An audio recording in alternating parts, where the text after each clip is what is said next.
आपण बघतोय हरभऱ्यापासून डाळ कशी तयार करायची। हरभरे आणले, चाळून गाळून घेतले, म्हणजे यातील काडी कचरा आणि बारीक हरभरे निघून गेले। एका घमेलीत हरभरे घेऊन एका पाण्याने धुवून घेतले आणि दुसरं पाणी पण घेऊन यातील पाणी नितरवून घेतलं। आता हे हरभरे आपल्याला एका पोतळीत भरायची आहे। ही अशी पोतळी ओली करून घ्यायची आणि यामध्ये आपले धुतलेले हरभरे घालायचे। बघा, मी असे पूर्ण धुतलेले हरभरे या पोतळीत घालत आहे।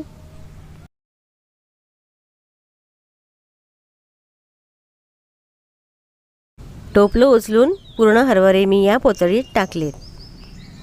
आता ही पोतळी आपल्याला एका साईडला मी गॅलरीमध्ये ठेवत आहे व दुमडून ठेवायची आणि यावर पुन्हा एक ओलं कापड पसरवून ठेवायचं। हे पूर्ण आपल्याला एक दिवस आणि एक रात्र असंच ठेवायचं आहे। या पोतळीवर दुपारच्या वेळी मी एक तांब्या पाणी घातलाय, म्हणजे ही पोतळी रात्रभर सुद्धा ओली राहील। दुसऱ्या दिवशी सकाळी या पोतळीतले हरभरे काढून एका टोपल्यात ठेवले आणि अर्धे बकेटमध्ये अर्धे टोपल्यात ठेवले। हे पण एक दिवस एक रात्र ठेवायचे, म्हणजे हे हरभरे फुगून येतात। हे फुगलेले हरभरे दुसऱ्या दिवशी सकाळी एका चाळणीत ओततात। मोठी चाळणी असेल तर ठीक, नाहीतर मी असं भांडे ठेवायचं जे भांडं असतं त्यावर कापड ठेवलाय आणि त्यावर आता हे भिजलेले हरभरे घालत आहे। बेसिनजवळ मी हे भांडं ठेवलंय, कारण की यातील पाणी जे आहे ते गळून बेसिनमध्ये निघून जाईल। थोडे थोडे हरभरे करत यातील पाणी पूर्ण काढून घेतलं आणि ते पण एका पोतळीत भरले।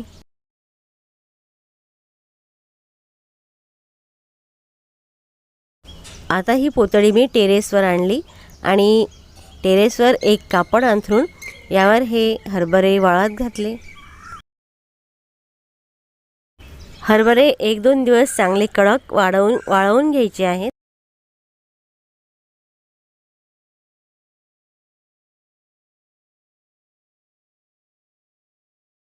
हरभरे 2 दिवस उन्हात वाळून छान खळखळीत सुकलेले आहेत आणि खूप कोरडे झालेले आहेत। आता हे छोटंसं जातं इथे ठेवलं आहे आणि यात आता हे हरभरे घालून भरडून घेत आहे। हे छोटंसं जातं आहे, या छोट्या जाताला घरोटंसुद्धा म्हणतात। हरभरे छान भिजलेले असले की त्याचे चिपडं पण पडत नाही आणि याची साल पटकन निघते आणि हे खूप जड जात नाही। हलक्या हलक्या हाताने हलवलं म्हणजे हीची डाळ सहजच पडते। हरभऱ्याची साल सहजच निघते, त्यापेक्षा तुरीची डाळ करताना तुरीची साल पटकन निघत नाही। तुरीची डाळ करताना कमीत कमी 3 दिवस तरी तुरी भिजत घालतात। अगदी थोडे थोडे हरभरे यात घालावे लागतात आणि हलक्या हलक्या हाताने हे फिरवावं, म्हणजे याची डाळ आणि फोतरं अलग होतात। आता बऱ्याच ठिकाणी मशिनी पण आहेत की डाळ वेगळी, फोतरं वेगळे आणि चूर जो असतो तो वेगळा पडतो आणि जास्त कष्ट करण्याची गरज लागत नाही। दुपारच्या वेळी सावलीत बसून हे काम होतं आणि सहजच गप्पा मारता मारता हे काम आटपून जातं।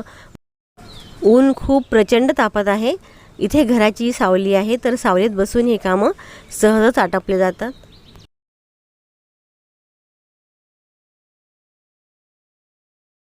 या उन्हाळ्यातच भुईमुगाच्या शेंगासुद्धा घेतात, उन्हात वाळवून ठेवतात आणि कोठ्यांमध्ये भरून ठेवतात। शेंगा फोडण्याचं सुद्धा दुपारी काम चालतं।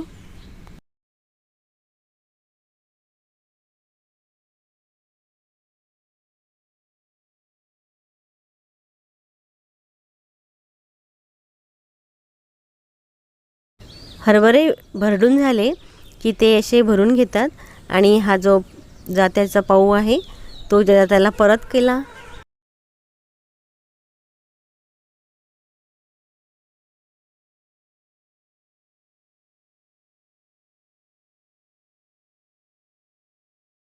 आता ही भरडलेली डाळ गाळून घेतात, म्हणजे बारीक जो चूर असतो तो बाजूला पडतो आणि वर जे फोतरं राहतात ते पण बाजूला केले जातात। ही जी चाळणी आहे ती साधी गहू गाळायची चाळणी आहे।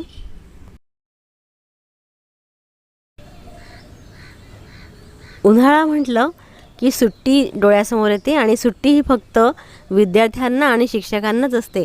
बाकी गृहिणींना तर अतिशय दुप्पट तिप्पट काम उन्हाळ्यात पुरतं.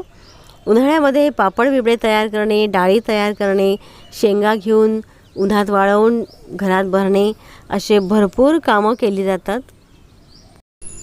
इकडे मिक्स डाळींचे करोडेसुद्धा करतात.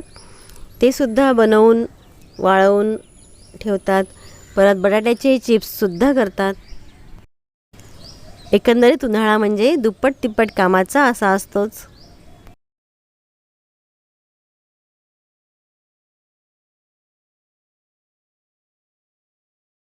गाळल्यानंतर डाळीमध्ये राहिलेले फोतरं उभं राहून उफरून घेतात. वारा खूप सुटलेला आहे. यावेळी वारा खूप सुटतो, तर असं वर डाळ उफनली की फोतरं बाजूला उडतात आणि डाळ समोर पडते. हे थोडंसं वेळखाऊ काम आहे. हवा ज्यावेळी येते त्यावेळेस पटकन हे काम करावं लागतं, नाहीतर टाकायचं वरून आणि हवा बंद व्हायची. बऱ्याच वेळा असं सुद्धा होतं.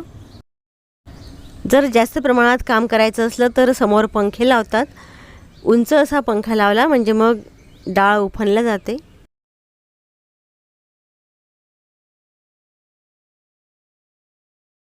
फोतरं जे बाजूला उडालेले असतात ते सुद्धा गोळा करतात आणि हे गोळा करून एका पिशवीत भरतात आणि हे जे फोतरं असतात ते गाईला नंतर खाऊ घालतात. उन्हाळा हा भरपूर कामांचा तर असतोच, त्यातही मंडळी लग्नांची धूम चालू असते.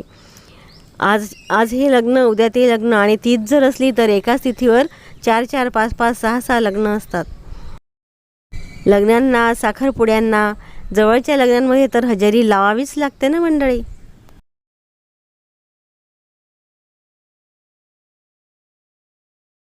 उरलेली डाळ परत 2-3 वेळा, 3-4 वेळा उफणली जाते, म्हणजे साल वेगळी आणि डाळ वेगळी होते. उन्हाळी वाळवणाचे भरपूर व्हिडिओज मी टाकलेले आहेत. त्यात ज्वारीचा पापड कसा करायचा, बिबडे जे असतात खानदेशमध्ये ते कसे तयार करायचे, केळीचे साबुदाणा घालून पापडसुद्धा करतात किंवा बिबडे करतात, ते सुद्धा कसे करायचे याचे पण व्हिडिओ मी टाकलेले आहेत. चाट कुरकुरे पण इकडे बनवतात, ते कसे करायचे ते सुद्धा मी टाकलेले आहेत. नक्की बघा. वाळवणाची व्हिडिओ पाहण्यासाठी टाईप करा डॉक्टर कीर्ती लोखंडे पापड बिबडे रेसिपी. यानंतरही काही डाळीमध्ये फोतरं उरतातच, तर ते सुपड्यात घेऊन पाखडले जातात, म्हणजे फोतरं उडवून लावले जातात आणि डाळ मागे राहते.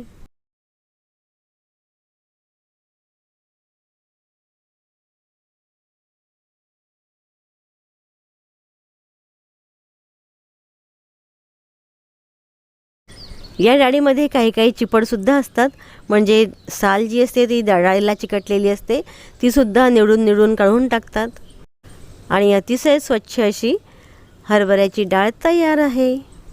व्हिडिओ आवडल्यास लाईक करा, शेअर करा आणि चॅनलला सबस्क्राईब करा. Bye bye.